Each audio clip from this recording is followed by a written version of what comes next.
রাফি যখন সাদা টুপি আর নীল পাঞ্জাবি পরে ক্যাম্পাসের মূল ফটকে ঢুকল, চারপাশ থেকে দৃষ্টি এসে পড়ল তার দিকে। কেউ কেউ ভিসভিস করল, কেউ হাসল, কিন্তু রাফির মুখে স্থির হাসি। সে এগিয়ে যাচ্ছিল লাইব্রেরির দিকে।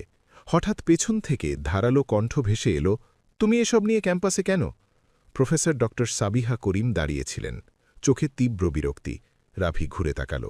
সেদিন কেউ জানত না এই সাধারণ ছেলেটির হাতেই আছে বিশ্ববিদ্যালয়ের অনেক স্বপ্নের চাবি। এই গল্পে আপনি দেখবেন কিভাবে একটি সাধারণ পোশাক একজন মানুষের আসল পরিচয় ঢেকে রাখতে পারে, কিভাবে আমরা বাহ্যিক চেহারা দেখে মানুষকে বিচার করি, অথচ ভেতরের মূল্য বুঝতে ব্যর্থ হই।